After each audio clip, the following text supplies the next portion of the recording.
Because I have a killer headache. It's kind of it's a thing I deal with a lot. My doctor says I'm chronically dehydrated, which is hilarious. It's because I have a caffeine addiction, which is probably the lamest thing to be addicted to. You know, like it's not even dangerous. It's just boring. So I basically just drink Coca-Cola and coffee all day long, and I forget about water. I forget about it. It's forgettable. It's only 2 ingredients, so it can't be that good. Similarly, you go to a store, a bottle of Coca-Cola, sometimes it's cheaper than a bottle of water, especially if you want like that smart water stuff, you know. And so like free market dictates that I rush out. I just got like a splitting headache right now. It's not the worst one. The worst headache I ever had was when I tried to watch Inception. You know, not because it was like confusing, but because like these were people who still had dreams and hadn't given up on them yet. Killer joke, right? So I guess I wanted to do some what they call crowd work. I want to ask the libertarians here what the worst headache they've ever had is. I got your name earlier. Is it Davin, yeah. Davin? Yeah. Did the free market pick that name? I'm just playing, Davin. It's Scandinavian, so yes, one of the sweetest, one of the free markets in the world. You're absolutely right, Davin. That was the worst headache you ever had. Oh gosh, I was called a nationalist socialist at our free speech ball. So that was wow, that's a lot of I don't know words. if you know this, I'm a capitalist liberal. Fabulous. This is like the opposite. It's glamorous. What's a free speech ball, Davin? Free speech ball. So what we do is we blow up this entire ball. It's like ball. Yeah, it's an actual ball. It's 7 feet high, and we write whatever the fuck we want on it. I got really excited because I thought you said free beach ball. And a free speech ball is better. All right. Any other libertarians? Worst headache? Like Living in California. Yeah? Yeah, it's the shittiest place to be. Oh man, all those Californians hated there. Oh yeah, driving in the Bay Area. Surfing. Driving in the Bay Area. Famous people who want that. What about y'all in the back? Anyone else? Was it like trying to figure out how to pay for roads without taxes? No? That's easy. Trying to legalize weed without letting the minorities have it. Worst headache I ever had was, so I went back to Pennsylvania. I have some family there. And while we were there, we stopped in Lancaster, Amish country. Love Lancaster. Yeah, it's nice, but I'm walking around and everyone's like, "Are you a Mennonite? Are you a Mennonite?" And I'm like, "What's a Mennonite?" They're like, "Why aren't you in church today?" I'm like, "What?" Like my mother's confused because they're all walking over to me as I'm walking to the stores and different stuff. Like, aren't you a Mennonite? And I'm like, "No." And then my mother, like, we walk over, there's Amish people and there's Mennonites. Mennonites are Amish people, like So they were all like, we finally go to one of the Amish farms and there's a boy there. And I swear to you not, we found my doppelganger. And I'm like, all right, now it makes sense. Apparently I look like these people. I think they're Amish and they can use technology. Mennonites, something like that. So they're ish. Yeah. That's basically how they would describe me real quick. Jesus Christ. So I was gonna ask you if you're a Mennonite earlier, so any other headache stories from? Okay, so there was this one time I went to this party, right? It was second semester freshman year. They all kind of melt together after a little while. Yeah, anyways, I go to this party with one of my buddies, right? And it's actually it's BYOB, but a lot of these places, they have like a big punch bowl with like jungle juice or some beer or something. So my buddy goes, he grabs me a cup and it looks like normal jungle juice punch, and I start drinking it. It's a little sharp, but these people don't know what the fuck they're doing when they make jungle juice. I'm like, it's just shitty jungle juice, whatever, free alcohol, I drink the whole cup, right? And then I decide to sit down. I all of a sudden have to sit down. I'm like, the fuck? And I was like, damn, it's like, how strong is this jungle juice? And they're like, oh no, that's not jungle juice, that's riot punch. I'm like, riot punch? What's that? They're like, oh, well basically you pour in some punch and then you pour in this stuff called Everclear. That's nice. And I'm just like, oh, what's the ratio? They're like, oh, it's like 1 to 1 or 1 to 2. I'm just like, okay. Insane. Yeah, What the next day was not very pleasant. What kind of party was that? Like a Bill Cosby. Alright.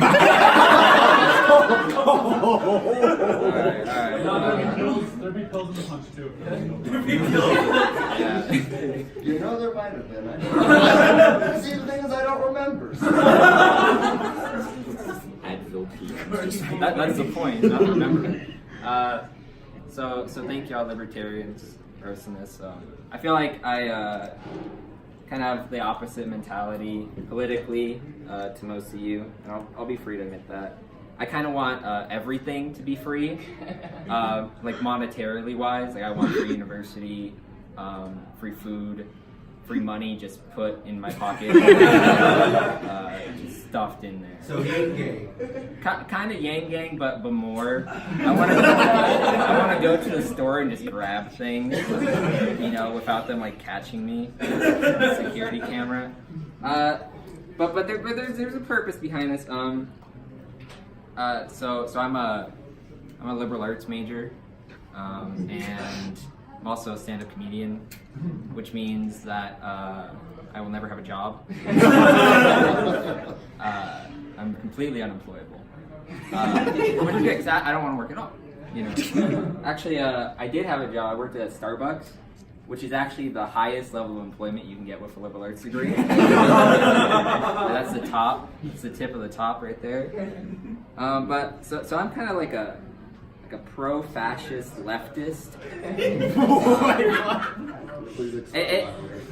It's not because I like fascism. I don't like fascism, right? I detest it. But here's the but. I figure that like my best chance of employment going forward is to like have some autocrat dictator guy like take over the country, and then I could be his court jester.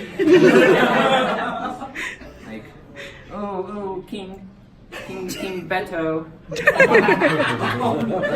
Shall I tell the joke? Shall I tell the joke again about the poors who want health care? Yeah, jeez.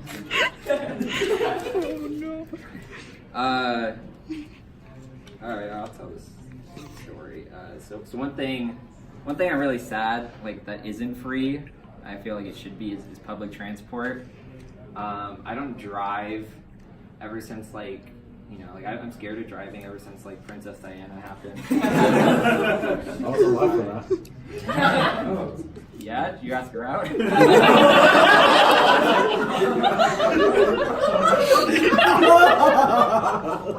oh, Antonio, you slut.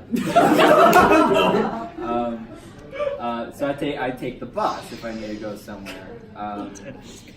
But the bus is not free, which I think is a damn shame, because if you're in Reno and you're taking the Reno bus and you have to pay for that, that's like paying someone to hit you with a tennis racket.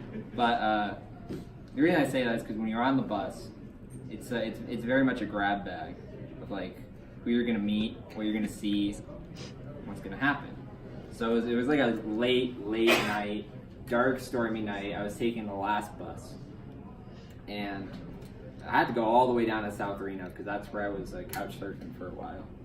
And the bus, for whatever reason that day, was just packed. And there was only one seat left. And so I sat down in it, I had my earbuds in, and I was just trying to like keep my head low, because that's what you do on public transport, right? You don't cause a scene. But the guy next to me was wearing a full like winter coat, parka ensemble thing, like he was about to go snowboarding, and he had one of those like weird like hats with the ear flap things, you know, and he kind of looked like Jeff Bezos, you know, except imagine Jeff Bezos, but if like one of his eyes was kind of like going this way all the time, the other one was going this way, you know, and he was just kind of rocking back and forth, and he was holding kind of like a baby. he was holding like a cantaloupe, but it wasn't like just like a nicely like bought cantaloupe. It was like an old cantaloupe. Like he was coveting it, you know, like his own spawn, and I was just kind of ignoring him for a while. But we pulled up to this stop, and the guy like kind of rickety like turned his head right at me. It made like that creaking noise that the door makes, you know. And he looked me. I'd say he looked me right in the eye, but it was more like he looked me like right past both of my eyes on either side. And he tapped like this on the window and like pointed at this like old man in like a gas station uniform, not like a normal gas station uniform, but like something that you see in like you know that one place in The Great Gatsby where like they drive by and he's like an old mechanic and shit. He was like a service worker and he was like hunched over like this, he had like a beard and he was not moving. He was statue still, like as if he couldn't move. And the guy like he pointed at him and was like, "That's Jeffrey." And he talks so elegantly. "That's Jeffrey. He's real and I dare say he's my friend." I was like, "All right, man." Like, this is my stop, and he got up like perfectly straight and like marched off the bus. And so I looked back down at my phone and I kind of looked back to see like where he went, and where Jeffrey went, and they just turned into dust and floated away and shit. That's why I don't take the bus anymore. But I'm a little bit sad. I can't take the bus anymore. Sometimes the bus is fun. The thing I'm more sad about is that in Las Vegas, where I used to live, the Sears by my house closed down finally. And you know, like, it's really sad to see it go. Not because like for any like real reasons. Kind of like when you like accidentally step on a bug, you know. And it's like, yeah, it didn't really provide like any worth to society, but you're kind of sad to see it go out that way. You know? But I read somewhere because I was looking up like why Sears closed down and stuff. And apparently it's like a story that they tell business majors and like people studying business as like something to avoid, and like when you're making. Are there any business majors in here? Whoop. Yeah? Cool. Yep. You're cooler than all of us, dude. Shouldn't you be like fostering a cocaine dependency right now? It's Wednesday night.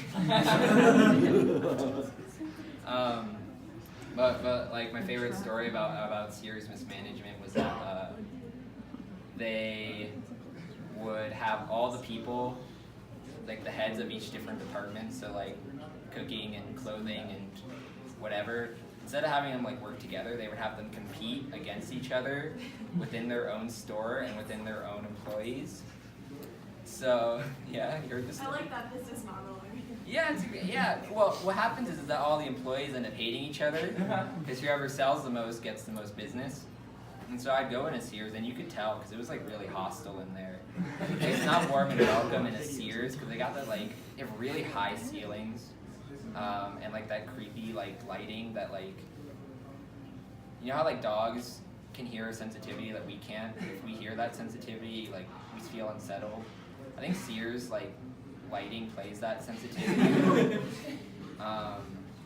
And they don't sell any real clothes at Sears. They sell a brand called Bongo. It's just ridiculous. Because who's gonna come out like, yeah, you know, I got the Bongo jeans on, dripped out in Bongo. They're like, oh, how did we close down? You know, our Bongo wasn't selling. We invested all this money in Bongo tech, Bongo bucks, and whatever. Yeah, but back to so you split the departments to compete, right? And all of a sudden they hate each other because they're against each other. They have opposite ideals and they want different things. And I was thinking like, wow, Sears set themselves up exactly like our government. This is why I'm pro-fascist. There's one Sears manager who rules over all, and that's what you need. Then it'd be like a Target. That's what Target's slogan is. You didn't know Target had a slogan? It's pro-fascism. All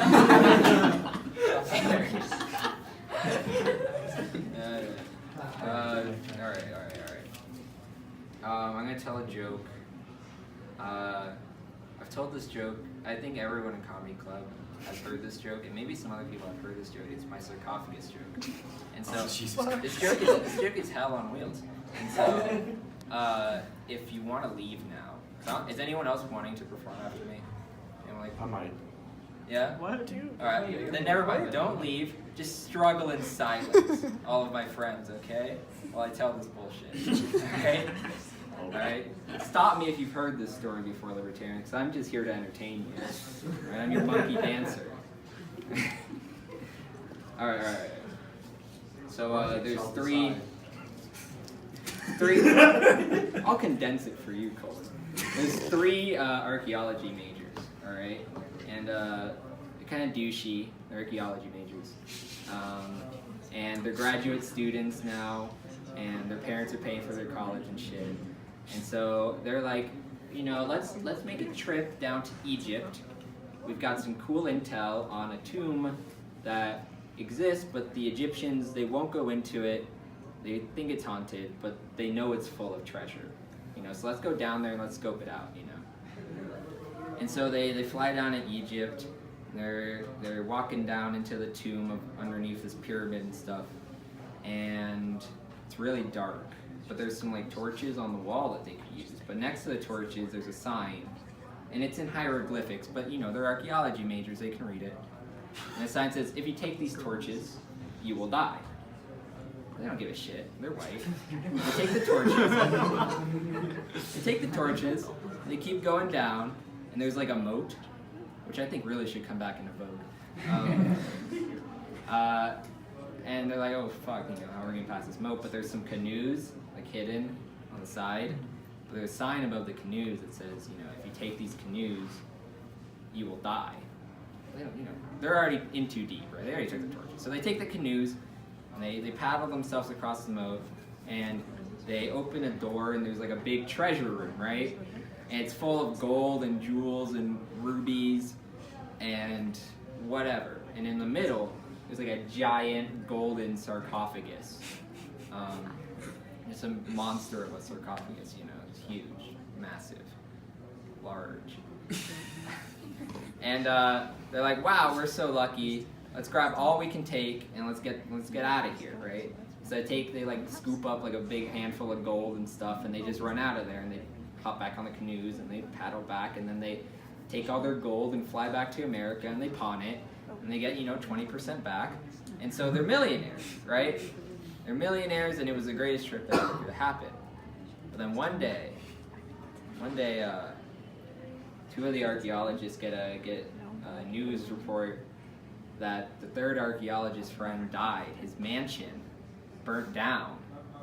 They're like, oh man, that sucks. This poor guy, went to my wedding. They don't care. They're graduate students. You graduate students? Good. Just kidding. And then, so whatever, they're being rich for another 6 months or so, and then one of the archaeologists finds out that the other archaeologist that was still alive, his yacht collapsed, and he drowned to death. He's like, oh, that's weird, because my first friend burnt to death, and, there were the torches, and then second friend, his boat capsized, and we had those canoes. And I failed to mention this, but when they got to the treasure room, there was another sign that said, if you take the treasure, you'll die. All right.